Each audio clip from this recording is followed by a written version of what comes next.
본문의 말씀을 통하여서 실천하는 은혜라고 하는 제목으로 하나님의 말씀을 함께 상고해 보겠습니다.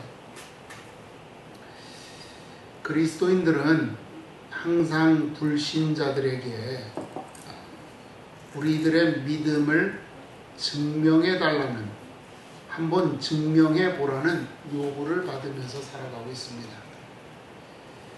우리들에게 그들은 말합니다. 도대체 하나님이 살아계시는 증거가 무엇이냐라고 묻죠. 정말 내가 하나님을 믿는데 하나님이 참신이라면 왜 너에게 그렇게 자꾸 어려운 일이 나오느냐? 왜 하나님이 널 도와주지 않느냐? 이렇게 물으면서 우리에게 하나님이 살아계신 증거를, 우리가 믿는 그 믿음의 증거를 요구하고 있습니다. 비단 불신자들만 이러한 믿음의 증명을 요구하는 것은 아닙니다. 때때로 우리도 저들과 같이 하나님을 향하여 하나님께서 살아계심을 증명해 달라고 요구하기도 합니다. 우리가 너무 힘들고 너무 아프고 너무 어려울 때 하나님 앞에 그렇게 기도하죠. 하나님, 정말 주님이 살아계신다면, 정말 주님이 나를 사랑하신다면 나로 하여금 이 문제로부터 벗어나게 해주시옵소서. 하나님이 사랑하신다면, 하나님이 살아계신다면 이라고 하는 전제 조건은 우리의 믿음이 그만큼 지금 떨어져 있다. 그러니까 내 믿음을 하나님이 좀 확인시켜 주십시오. 이렇게 요구하는 것이죠. 결국 자신들의 믿음을 하나님 앞에 증명해 달라고 요구하는 것입니다. 대부분 그럴 때에 우리는 우리의 삶의 직면에 있는 문제들로부터 벗어나도록 도움을 청할 때 그렇게 기도합니다. 우리가 견딜 수 없는 문제, 우리가 해결할 수 없는 문제, 우리가 버틸 수 없는 고난 속에서 우리는 하나님 앞에 하나님의 살아계심을, 하나님이 나를 사랑하심을 증명해 달라고 고백을 하는 겁니다.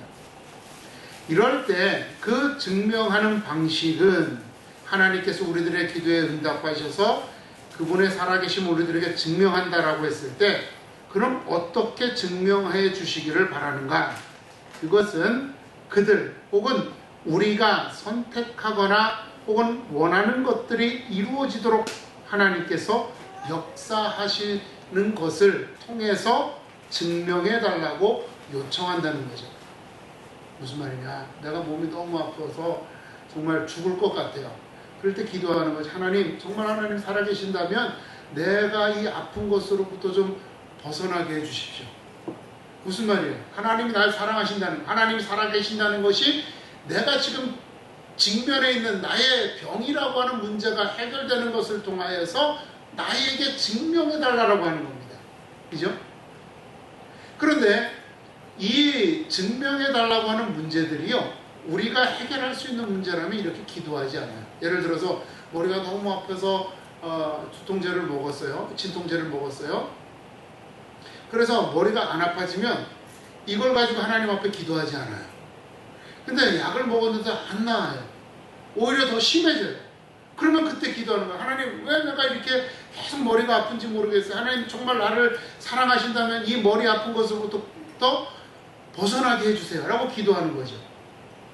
내가 해결할 수 없는 문제들을 하나님께서 무언가 특별한 능력으로, 특별한 방식으로 해결해 달라고 하나님 앞에 기도하면서 그 방식을 통하여 하나님이 살아계심, 하나님이 날 사랑하심을 증명해 달라고 요청한다라고 하는 것입니다.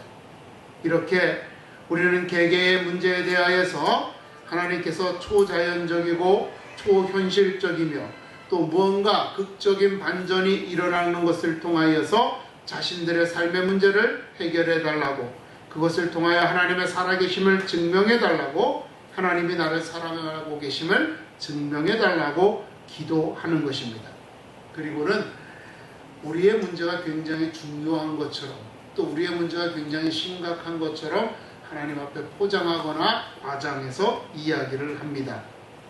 그래야만 하나님의 우리의 기도에 더 즉각적으로 응답해 주실 것이라고 생각하기 때문에 그렇습니다. 그런데 우리는 이렇게 하나님의 우리의 이웃들은 우리들에게 우리의 믿음을 증명하라고 하는 요청을 받고 또 우리도 하나님께 우리의 믿음을 증명해 달라고 요구하고 있는데요.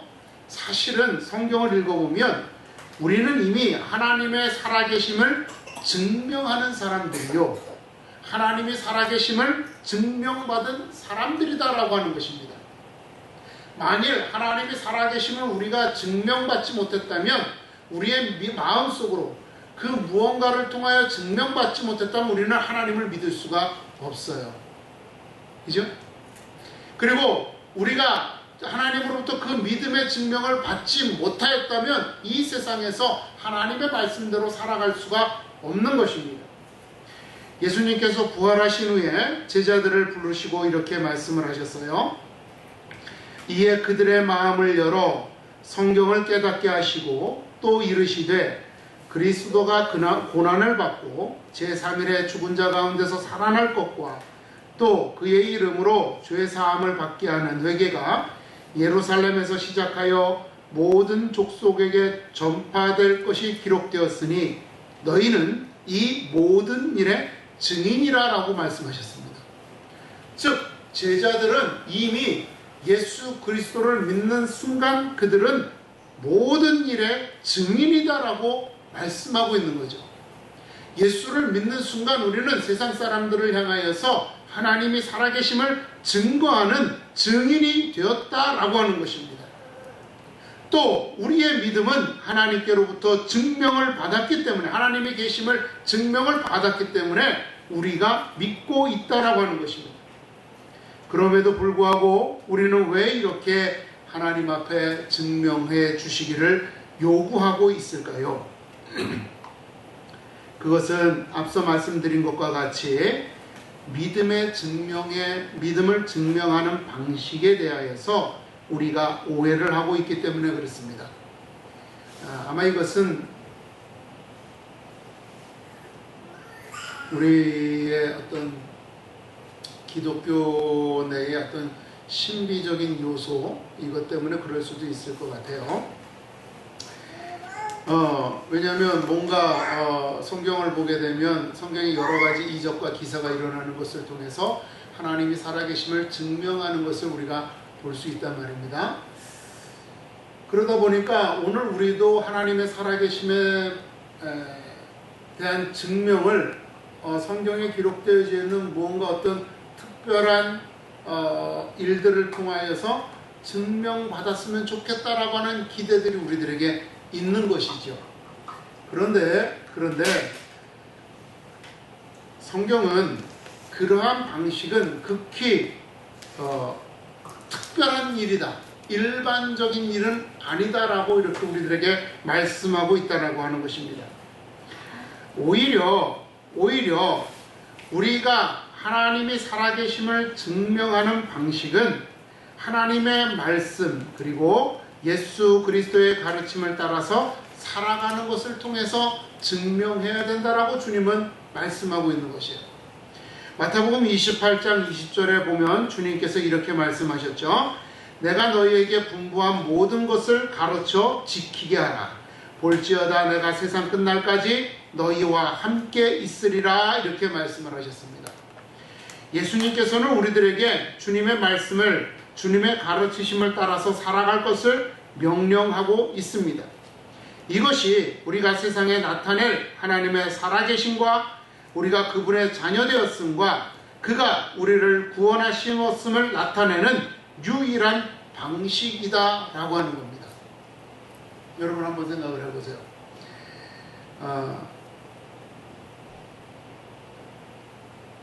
우리에게 친한 친구가 있어요. 그 친구에게 항상 우리는 그렇게 얘기를 해요. 야, 나는 너를 믿어. 네가 어떤 말을 하든지 어떻게 행동하든지 너는 나를 배신하지 않을 거라는 걸 내가 믿어. 그렇게 이제 얘기를 해요, 그 친구한테. 근데 그 친구가 어느 날 급하다고 나한테 돈을 1,000만 원 빌려달라는 거예요. 자, 이때 빌려주면 진짜 믿는 거예요. 안 빌려주면 못 믿는 거죠. 뛰어먹을 거라고 못 믿는 거예요. 그러니까 믿음이라고 하는 것은 여러분, 내가 그 친구를 믿는다라고 말했을 때는 그 믿음을 내가 몸으로 보여줘야지만 그 믿음이 진짜가 되는 거예요. 내가 하나님을 믿습니다라고 했을 때는 그 하나님의 말씀대로 살아갈 때 내 믿음이 참된 것이 되고, 그 살아가는 모습을 보면서 우리 이웃 사람들이, 우리 주변 사람들이 야, 정말 하나님이 살아계신가 보다, 이렇게 보는 거죠. 어려운 일이 있을 때 내 문제가 해결되는 것을 통해서 하나님이 살아계심을 보는 것이 아니라, 어려움에도 불구하고 내가 변하지 않고 하나님을 신뢰하는 것을 통해서 제가 진짜 믿는구나, 내가 하나님이 살아계신지 안 살아계신지는 모르지만 제가 믿는 믿음은 진짜구나라고 하는 것을 우리 주변 사람들은 보게 되고 깨닫게 되어진다는 겁니다. 그런데 우리는 어떻게 생각하냐면 뭔가 특별한 이슈를 통해서만 하나님을 증거할 수 있다라고 생각을 해요. 그런데 우리가 만나는 사람들마다 다 우리한테 증거를 요구하는데, 그 사람들을 만날 때마다 하나님이 뭔가 이적을 일으키신다고 생각을 해보세요. 이거는 우리가 일상생활을 살아갈 수가 없죠. 왜? 항상 예측되지 않는 거예요. 앞으로 일어날 일들에 대해서. 그죠? 그러면 일상생활을 살 수가 없어요. 항상 내가 운전하는데 항상 사고가 날 것 같은 상황이 벌어져요. 물론 사고가 나진 않지만. 그런데 그러면 내 친구가 제 차를 타겠어요? 처음에는 사고 날 뻔했을 때 아이고야, 하나님이 날 살려주셨어. 그럼 야, 그런가 보다 하겠죠. 그런데 그게 2번, 3번, 10번, 아니 항상 내 차를 탈 때마다 그런 일이 벌어지면 그 친구 뭐라 그래? 너는 운전하지 마. 너는 운전하지 마 그러는 거예요. 왜? 불안해서 못하겠다는 거예요. 항상 어떤 특별한 일들은요, 특별한 경우에만 일어나는 것이지, 내가 보여줄 수 있는, 항상 하나님 앞 내 이웃들에게 하나님의 믿음을 증명할 수 있는 것은 내 믿음대로 살아가는 평상시의 삶, 변하지 않는 내 믿음의 삶을 통해서 보여줄 수 있다라고 하는 겁니다. 그렇기 때문에 주님이 마지막 승천하시면서 우리들에게 당부하신 말이 뭐냐면, 내가 너희에게 분부한 모든 것을 가르쳐 지키게 하라는 거예요. 이게 하나님의, 우리의 믿음을 증명하는 방식이다라고 하는 겁니다. 바로 이 방식에 대하여서 오늘 본문이 우리들에게 말씀해 주고 있는 겁니다. 사도 바울이요, 고린도 교회에 복음을 전하기 시작한 때의 내용이 오늘 우리가 읽었던 2장 1절서부터 5절까지의 내용이에요. 그때 당시에 무슨 일이 있었는지는 우리는 잘 알지 못하는데, 본문에는 잘 나타나 있지 않는데요, 사도행전 18장 1절서부터 11절 사이에 보면 그때 당시에 무슨 일이 있었는지 아주 자세하게 기록이 되어져 있습니다. 우리가 잘 알다시피 바울이 고린도 지역에 처음으로 갔을 때에 그는 브리스길라와 아굴라라고 하는 비단 장사를 만나게 되죠. 그리고 그들의 선의에 의해서 그들과 함께 생활합니다. 그리고 그들과 함께 천막 짓는 일을 하게 됩니다. 그리고 주말마다, 그러니까 오늘날로 표현하면 토요일이죠, 안식일마다 회당에서 강론하고 유대인과 헬라인을 권면하였다라고 기록을 하고 있습니다. 그런데 이 회당에서 바울이 강론한 것이 예수님이 하나님의 아들이십니다라고 하는 것을 본격적으로 혹은 직접적으로 가르친 것은 아닌 것 같아요. 왜냐하면 11장 5절에 보게 되면, 사도행전 18장 4절에 보면 안식일마다 회당에서 강론하고 유대인과 헬라인을 권면하였다라고 기록하고 있고요. 18장 5절에 보게 되면 실라와 디모데가 고린도에 왔고, 그리고 그때서야 바울이 하나님의 말씀에 붙잡혀 유대인들에게 예수는 그리스도라라고 밝히 증언하였다라고 기록하고 있다는 거죠. 즉 무슨 말이냐면, 바울과 실라가 오기 전까지는 회당에서 율법을 강론한 거예요. 왜냐하면 사도 바울이 바리새인인데다가 율법 학교를 가말리알의 수하에서 수제자로 있었던 율법 학자였던 거예요. 그러니까 그의 명성이 익히 알려졌고 유대인들의 회당에서 이 율법을 강론할 수 있는 자격이 있었던 거예요. 그래서 강론했다는 거죠. 그러다가 바울과 실라와 디모데가 오니까 그때 하나님께서 그의 마음을 붙잡아서 유대인들에게 예수는 그리스도라고 선포하기 시작했다라고 하는 겁니다. 자, 어떠한 일이 벌어졌을까요? 바울이 이렇게 복음을 전하니까 어떠한 일이 벌어졌을까요? 우리의 일반적인 생각은 바울이 복음을 전하니까 많은 사람들이 믿고 돌아왔을 거다라고 생각을 해요. 왜냐하면 바울은 정말 전 세계를 돌아다니면서 복음을 전하는 하나님의 정말 능력 있는 전도자로서의 삶을 살았던 것을 우리가 알고 있기 때문에 그렇죠. 그런데 성경에 보니까 바울이 유대인들한테 복음을 전했더니 유대인들이 반발했다 그랬어요. 안 믿었어요. 그리고는 유대인들이 바울을 잡아서 죽이려고 했다라고 합니다. 그 사실을 알게 된 바울과 그의 일행은요, 브리스길라와 아굴라의 집에서 빠져나와서 디도 유스도라고 하는 사람의 집으로 거처를 몰래 옮겨요. 위협을 당하고 집을 옮기게 됩니다. 그러니까 그때에 이들이 집을 옮길 때 심정이 어떻겠어요? 오늘 2장 3절에 있는 말씀, 내가 너희 가운데 가올 때에 약하고 두려워하고 심히 떨었노라라고 하는 이 표현이 거기에서 나온 거예요. 얼마나 겁이 났겠어요. 복음을 전했는데 그 사람들이 날 죽인다라고, 내가 너를 죽이겠다라고 각오하고 달려드는데 얼마나 겁이 났겠어요. 그래서 도망치는 거예요. 그런데 이 디도 유스도의 집 옆에는요, 유대인 회당이 또 하나 있었던 거예요. 그리고 어떻게 해서 했는지는 모르지만 바울이 이 회당장 그리스보에게 복음을 전합니다. 그랬더니 이 그리스보가 복음을 받아들여요. 그리고 또 그 주변에 이방인들, 고린도 교회 사람들한테 복음을 전했더니 그 고린도 사람들도 예수님을 영접하는 거예요. 이걸 보면서 바울은 두려워했어요. 왜? 이 일이 또 소문나면 저 유대인들이 또 쫓아와서 자기를 해치지 않을까, 그런 걱정인 거죠. 이걸 어떻게 할 수 있느냐? 사도행전 18장 9절 10절에 보니까 이제 그들이 이렇게 복음이 잘 전파되는 것을 기록해 놓고는 뭐라고 기록되어 있냐면, 어느 날 밤에 주님께서 환상 가운데 바울에게 음성으로 말씀하셨어요. 뭐라고 말씀하셨느냐? 두려워하지 말며 침묵하지 말고 말하라. 내가 너와 함께 있음에 어떤 사람도 너를 대적하여 해롭게 할 자가 없을 것이니 이는 이 성 중에 내 백성이 많음이라. 두려워하지 않는데 주님이 두려워하지 말라고 할 필요가 없잖아요. 그죠? 바울이 두려워했던 거예요. 이게 소문나면 어떻게 될까? 좋은 일이긴 하지만 이것이 유대인들에게 들어가면 자칫 자신에 대한 반대 세력이 더 늘어나는 것은 아닐까? 그래서 내가 또다시 위협을 당하고 또다시 도망가야 되는 것은 아닐까? 걱정하고 두려워했다는 거예요. 그런데 주님이 그 밤에 나타나셔서 뭐라 그래요? 두려워하지 말라. 그리고 오히려 침묵하지 말고 말하라라고 말씀하신다는 겁니다.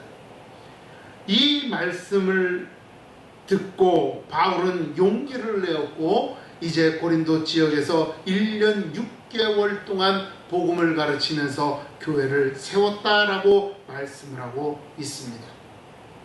자, 그러면 이 1년 6개월 동안 고린도 교회에서 어떤 일이 있었느냐, 어떤 방식으로 복음을 전했느냐. 사실 고린도 교회에서 이적을 일으킨 내용은 성경에 잘 안 나타나요. 그죠?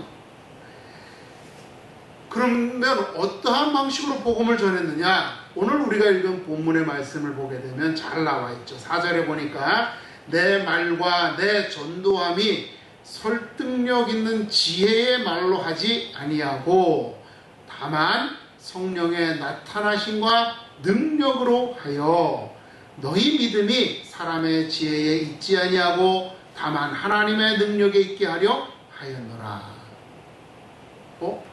성령의 나타나심과 능력이요? 이건 우리 또 이렇게 생각할 수 있어요. 야, 이거 뭔가 우리가 알지 못하는, 성경에 기록되지 않은 뭔가 어떤 이적과 표적이 있었던 것은 아니냐. 그죠? 그런데요, 원문을 보게 되면은요, 이 성령의 나타나심이라고 하는 표현은요, 우리말로 직역을 하거든요. 이게 조금 약간 어떤 표현이냐면 뭔가 어떤 논증을 하다, 증명을 하다, 그리고 조금 심한 표현하면 좀 뭔가 자신을 과시하다, 뭔가 의도적으로 자신을 드러내는 이러한 표현인 거예요. 그러니까 사도 바울을 통하여서 성령의 나타나심, 즉 성령께서 그의 입을 열어서 하나님의 말씀을 담대하게 증거하도록 하셨다라고 하는 거죠. 사실 여러분, 우리가 성경을 보면 주님께서 뭐라고 말씀하시냐면 너희가 나가서 뭐라고 전도할지 걱정하지 말라고 그랬어요. 주님이 우리의 입술에 말을 주시겠다라고 하는 거죠. 사도 바울이 자신의 의도로 내가 이렇게 하면 설득할 수 있을까라고 이렇게 계획을 짜서 복음을 전한 것이 아니라 성령 하나님께서 그의 입술을 주관해서 그가 입을 열어 하나님의 말씀을 증거하게 하셨다라고 하는 겁니다. 그 다음에 두 번째, 능력이라고 하는 표현인데요. 여러분, 능력이라고 하는 말은 뭐 힘이나 능력 이런 표현인데, 이 능력이라는 말의 의미가 정확하게 뭐냐면 우리가 어떠한 일을 할 수 있는 힘이다라고 하는 표현이에요. 그러니까 성령의 나타나심과 능력이라고 하는 것은 성령께서 바울의 입을 열어서 하나님의 말씀을 가르치게 하시고, 그리고 가르치게 하시고 그 하나님의 말씀을 따라서 살아갈 수 있는 힘을 주셨다라고 하는 거예요. 하나님의 말씀을 따라서 살아갈 수 있는 힘을 주셨다라고 하는 겁니다. 바울은 자신이 처해 있는 열악한 환경에서 많은 사람들이 주님께 돌아오는 것을 보고 두려워하였습니다. 왜냐하면 바로 얼마 전에 유대인들에게 협박을 받고 그들을 피하여 도망치듯 거처를 옮겨야 하는 일들이 있었기 때문에 그렇습니다. 그런데 주님께서는 바울에게 걱정하지 말라고, 하나님께서 보호하신다고 말씀하시고 위로와 용기의 말씀을 주셨던 것입니다. 이에 바울은 더욱 힘을 내어서 그곳에서 주님의 말씀을 전하고 가르쳤습니다. 이렇게 그는 성령의 인도하심 가운데 자신의 믿음을 증명하였다는 거죠. 죽음을 무릅쓰고 주님의 이름을 증거할 수 있었다라고 하는 겁니다. 부활하신 예수 그리스도를 믿기에 죽음을 두려워하지 않고 복음을 가르쳤던 것입니다. 그래, 너희가 나를 죽인다면 나는 예수 그리스도 안에서 죽음에서 다시 부활할 거야 라고 하는 믿음이 있기 때문에 그는 복음을 전할 수 있었다라고 하는 겁니다. 이렇게 그의 믿음은 증명이 되었던 거죠. 그가 선포하는 대로 살아가는 거예요. 사랑하라고 했으면 사랑하는 겁니다. 이해하라고 했으면 이해하는 겁니다. 내가 주님 앞에 드리겠습니다 하면 드리는 것이고, 주와 함께 하겠습니다라고 하면 함께 하는 거예요. 우리가 우리 주님이 가르치신 대로, 그리고 우리가 믿는 그대로 살아나가는 것이 바로 우리가 세상에 나타낼 수 있는 주님의 살아계심을 증명하는 것이라는 겁니다. 거기에 우리는 그렇게 살 수 있는 능력을 이미 받은 자들이라는 거죠. 주님은 마태복음에서 너희가 증인이 되기 위해서 더 특별한 은사를 구하라고 하지 않았어요. 이미 너희는 이 일의 증인이다라고 말씀하셨던 거죠. 그렇다면 우리는 그 증인으로서의 삶을 살아갈 수 있는 능력을 하나님께로부터 받았다라고 하는 겁니다. 여러분, 믿음이라고 하는 것은요, 실체가 없습니다. 믿음이 어디에 있어요, 여러분? 믿음이라고 하는 것은 실체가 없어요. 예를 들어서 이런 물컵이다. 그러면 물컵이라고 하는 실체는 있어요. 그죠? 사람이라고 하면 사람이라는 실체가 있습니다. 그런데 믿음이라고 하는 것은 어떠한 물건이나 어떠한 사물로 표현되지는 실체가 없어요. 믿음은 뭐예요? 믿는 행위를 통해서 그 실체를 드러내게 되어 있는 겁니다. 내가 하나님을 믿습니다라고 했으면 그 하나님을 믿는 믿음의 행위가 있어야지만 된다는 거예요. 전능하신 하나님을 믿습니다라고 했으면 내 삶 가운데 전능하신 하나님이 나를 지키실 것이라고 하는 믿음을 가지고 어떠한 상황과 어떠한 환경 속에서도 흔들리지 않는 삶을 살아가야지만 된다는 거예요. 그 믿음이 그렇게 믿는 삶이 우리의 이웃들에게 보여질 때 그것이 믿음의 실체가 되어지는 겁니다. 우리의 행위가 없이, 우리의 믿음의 행위가 없이 믿음의 실체를 그들에게는 증명할 수 있는 방법이 전혀 없다는 겁니다.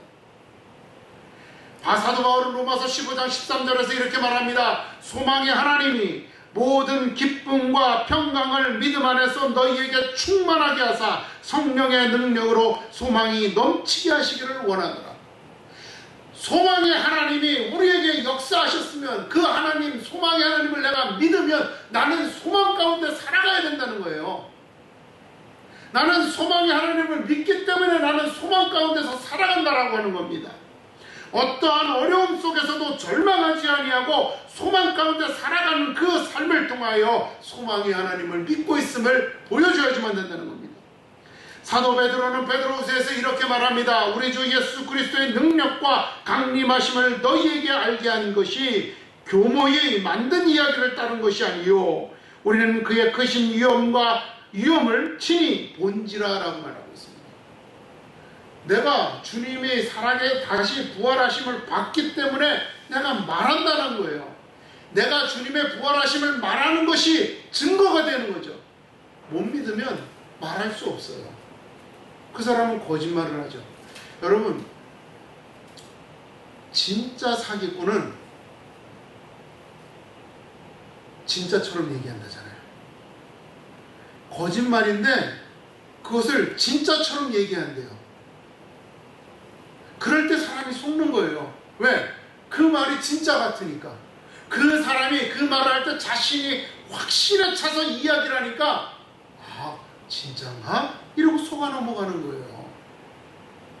예전에 뉴스를 보니까 어떤 그 외국인들이 우리나라에 와서 사기를 치는데 이렇게 무슨 돈에다가 이렇게 약품을 칠하는 검은 그냥 종인데 약품을 칠하면 돈으로 변하는, 그러면서 사람들한테 이거 투자하라고 돈을 사기를 뭐 쳤다 그러더라고요.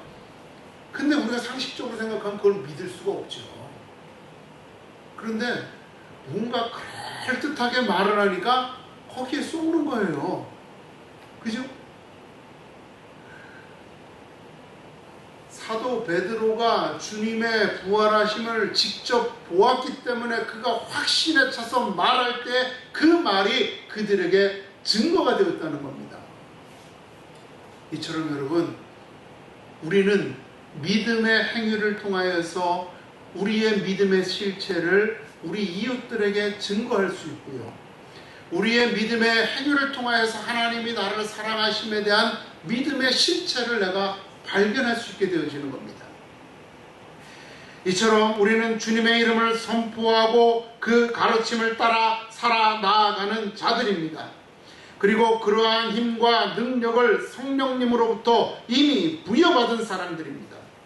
우리는 주님의 말씀을 실천할 수 있는 능력을 받은 사람들입니다. 주님께서 우리가 당신의 증인이 될 수 있도록, 우리가 주께서 살아계심의 증거가 되어질 수 있도록, 이 모든 일에 대한 우리의 믿음을 증명할 수 있도록 우리에게 능력을 주신 것입니다. 우리는 이 능력을 발휘하기만 하면 돼요. 믿고 실천하기만 하면 된단 말이에요.